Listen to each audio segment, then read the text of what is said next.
Good morning বন্ধুরা, আশা করি সবাই খুব ভালো আছো, সুস্থ আছো। আমিও খুব ভালো আছি। নতুন একটা ভিডিওতে তোমাদের সকলকে জানাই অনেক স্বাগত। সকালবেলা বিছানাগুলো তোলা হয়ে গেছে, কিন্তু ঘর এখনো ঝাড় দিইনি। ঘর ঝাড় দিতে হবে, মুছতে হবে, আর রান্না বান্না তো আছেই তার সঙ্গে। শীতের সকাল মানে একদম বুঝতে পারছো, বেশ সুন্দর একটা ওয়েদার। মনে হয় শুধু বসেই থাকি, গরম গরম চা বা কফি হাতে নিয়ে খাই আর বসে থাকি। চা তো আমার খাওয়া হয়ে গেছে, এবার আমি কাছে হাত দেবো। মাঝে মাঝে মনে হয় সারাদিনটা একটু চুপচাপ বসে থাকি, কিন্তু ওই যে সংসার সংসার করতে গিয়ে তো আর সেগুলো হয় না। আর দেখবে, বসে থাকলে তখন মনে হয় বসেই থাকি, আর যখন কাজে হাত দিই তখন একটার পর একটা কাজ করতেই থাকি। কাজগুলো মনে হয় কখন শেষ করবো। আর কাজ করতে করতে না কাজের একটা আলাদা এনার্জি এসে যায়। তখন কাজগুলো মনে হয় কীভাবে শেষ করবো, আর কাজগুলো হয়েও যায়, ঠিক টাইম মতো কাজগুলো হয়ে যায়। যাই হোক, রান্না বান্না কী করবো সেটা এখনো ঠিক করিনি। রান্না তো করতে হবে, কী করবো না করবো জানি না। তবে সারাদিনে কী করবো সেটা তো তোমাদের সঙ্গে শেয়ার করবো। আর গতকাল না পিঠে বানিয়েছিলাম, মানে আমি ফার্স্ট টাইম এই চিকেন পিঠা বানালাম।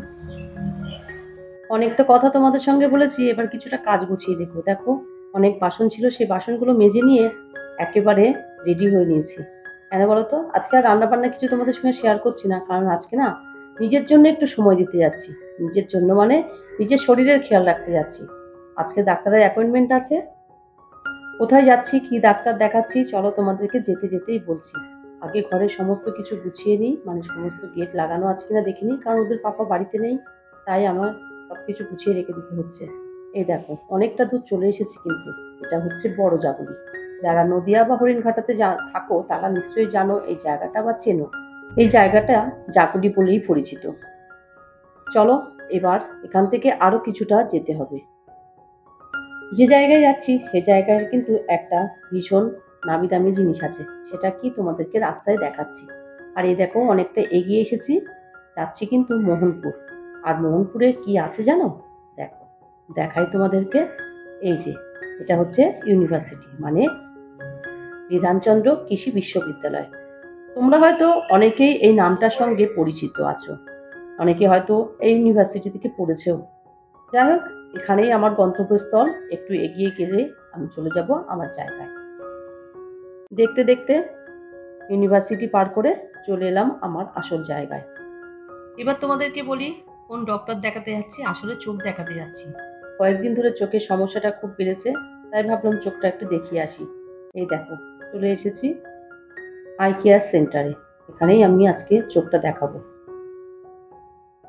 চোখটা দেখিয়ে নেবো, জানি না ভিতরে ভিডিও করতে পারবো কিনা। চলো, আস্তে আস্তে যতটা পারবো তোমাদেরকে দেখাতে দেখাতে নিয়ে যাব। আর এই যে, এবার ভিতরে ঢুকছি। জানি না ভিতরে ভিডিও করা অ্যালাউ আছে কিনা, যদি থাকে অবশ্যই তোমাদের সঙ্গে কিছু কিছু শেয়ার করব। চলো, এবার তো উপরে যাচ্ছি। উপরে গিয়ে ডক্টর উপরেই চেম্বার, সেখানেই বসবেন, ওখানে গিয়ে দেখিয়ে নেব। এই যে বসে আছি, অপেক্ষার পালা। আর ডাক্তারখানা বা কোনো হসপিটাল যাওয়া মানেই তো অপেক্ষা।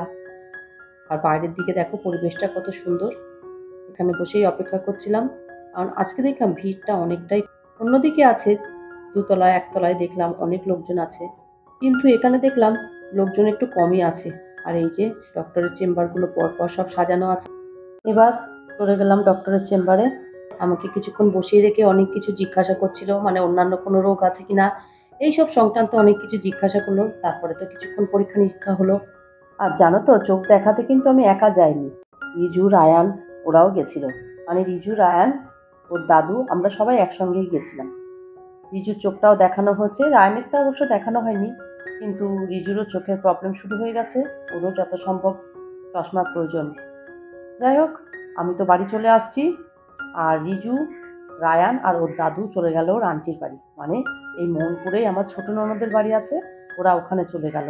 আর আমি বাড়িতে যাচ্ছি, কারণ রান্না বান্না করতে হবে, ওদের বাবা বাড়িতে আছে, তাই বাড়িতে যাচ্ছি। দেখো, টোটো করেই বাড়িতে যাব। আর বাড়িতে যেতে গেলে দুটো টোটো লাগে, মানে একটা মোহনপুর থেকে জাগুলে আসবো, আর জাগুলে থেকে আমার বাড়ি পর্যন্ত আর একটা টোটো। আর এটা দেখতে পাচ্ছ, এটা হচ্ছে জাগুলি হসপিটাল। ওখানে যেহেতু হরিণঘাটা হসপিটাল লেখা আছে, কিন্তু এটা জাগুলি হসপিটাল বলেই পরিচিত। এই দেখো, এই জায়গাটা দেখলে বুঝতে পারবে অনেকেই যে এটা হচ্ছে জাগুলি ফাঁড়ি, মানে মোহনপুর ফাঁড়ি যেটাকে বলে সেটা, পুলিশ ফাঁড়ি। আর এটা পেট্রোল পাম্প, সোজা গেলে বারাসাত বা কলকাতা পড়বে, এদিকে গেলে মোহনপুর। আর পেট্রোল পাম্পের পাশ দিয়ে যে রাস্তাটা, সেটাতে গেলে হরিণঘাটায় উঠবে। তোমাদের অনেক কিছু ডিরেকশন দিয়ে দিলাম। আসলে আমার আশেপাশে যে সকল জায়গাগুলো একটু পরিচিত, সেই জায়গাগুলি তোমাদেরকে দেখিয়ে দিলাম। চলো এবার বাড়ির টোটো ধরে ফেলেছি, বাড়িতে যাচ্ছি। আর বাড়ি যাওয়ার পথে তো তোমরা জানোই যে এই আবুল কালাম আজাদ ইউনিভার্সিটিটাও পড়ে, তারপরে আছে বিএসএফ ক্যাম্প। বিএসএফ ক্যাম্পটাও আজকে আর তোমাদের দেখালাম না, সোজাসুজি বাড়িতে চলে এসেছি। বাড়িতে এসে রান্না বান্না করে আমরা খাওয়া দাওয়া করলাম। আর জিজু, রায়ান আর ওর দাদু তো আমার ননদের বাড়ির থেকে, মানে ওদের আন্টির বাড়ির থেকে খাওয়া দাওয়া করে এসেছে, তাই তেমন কোনো চাপ ছিল না। আর এটা কিন্তু একদম সন্ধ্যাবেলা।